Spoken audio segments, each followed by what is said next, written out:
Assalamualaikum warahmatullahi wabarakatuh. Perkenalkan, nama saya Khairul Anam. Di sini saya akan menjelaskan sebuah materi, yaitu asal usul bahasa. Nah, setidaknya ada 4 teori asal usul bahasa tersebut, yaitu yang pertama teori Bow. Teori Bow ini menyatakan bahwa bahasa berevolusi dari suara binatang. Teori ini pertama kali dikemukakan oleh filsuf Jerman, yaitu Johann Gottfried Herder. Nah, pada akhir abad ke-18 kalau nggak salah. Nah, menurut teori ini, manusia menirukan suara binatang untuk berkomunikasi satu sama lain. Misalnya, seseorang mungkin meniru gonggongan anjing untuk memberitahu orang lain bahwa ada anjing di dekatnya. Nah, seiring waktu, suara binatang ini berevolusi menjadi struktur bahasa yang lebih kompleks. Salah satu kelebihan teori ini adalah kesederhanaannya, mudah untuk memahami, dan bagaimana manusia itu bisa berevolusi. Kemudian teori yang kedua yaitu ada teori Puh-Puh.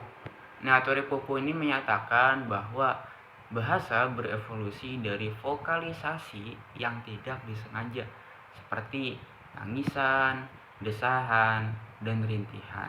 Nah, teori ini juga pertama kali dikemukakan oleh ahli bahasa Inggris, yaitu Henry Swift pada abad ke-19.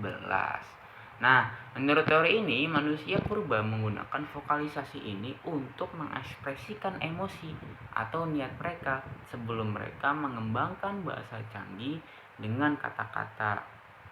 Nah, seiring berjalannya waktu, vokalisasi ini berkembang menjadi struktur yang lebih kompleks yang akhirnya menjadi bahasa modern. Teori ini juga memiliki beberapa keunggulan dibandingkan teori Bow. Misalnya, kajian ini memperhitungkan kompleksitas bahasa modern dan menjelaskan bagaimana kompleksitas itu tersebut dapat muncul dari vokalisasi sederhana seiring berjalannya waktu. Kemudian teori yang ketiga adalah teori dingdong. Nah, teori dingdong ini dikemukakan oleh ahli bahasa Belanda, yaitu Jan Bouden de Courtenay. Nah, pada tahun 1913. Teori ini menyatakan bahwa bahasa manusia purba berkembang dari onomatopeia, kata-kata yang meniru atau menyarankan suara alam, dan digunakan untuk menggambarkan peristiwa atau objek. Misalnya kata-kata seperti bom atau meow mungkin digunakan oleh manusia purba ketika mereka mendengar pohon tumbang ataupun kucing mengeong. Nah, teori ini juga sebagian besar telah ditolak karena kurangnya bukti ilmiah dan ketergantungannya pada spekulasi dibandingkan analisis berdasarkan data. Kemudian yang terakhir yaitu ada teori Yoheho. Nah, teori Yoheho pertama kali dikemukakan oleh antropolog Inggris, yaitu Sir Edward Burnet Taylor pada tahun 1871.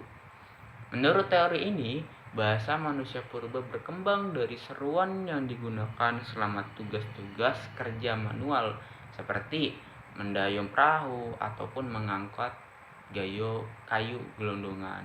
Nah, seruan ini pada akhirnya akan berkembang menjadi struktur tata bahasa yang lebih kompleks ketika manusia mulai menggunakannya untuk aktivitas lain seperti bercerita. Nah, teori Yoheho ini juga telah diterima secara luas oleh para ahli bahasa modern karena memang fokusnya pada penerapan praktis daripada asal-usulnya yang spekulatif. Kemudian, meskipun kita tidak mungkin mengetahui secara pasti kapan dan bagaimana bahasa manusia pertama kali itu muncul, satu hal yang pasti, bahasa itu telah menjadi alat yang ampuh untuk menghubungkan manusia selama berabad-abad. Gitu.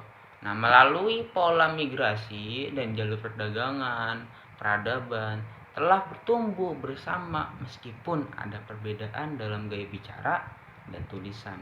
Namun proses ini telah membantu menciptakan beragam tradisi linguistik yang unik, yang bahkan luar biasa masih digunakan hingga saat ini.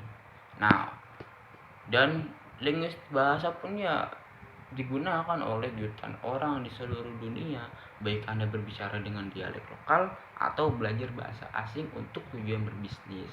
Jadi, memahami bagaimana bahasa telah berevolusi dapat membantu kita lebih menghargai warisan budaya kita yang beragam.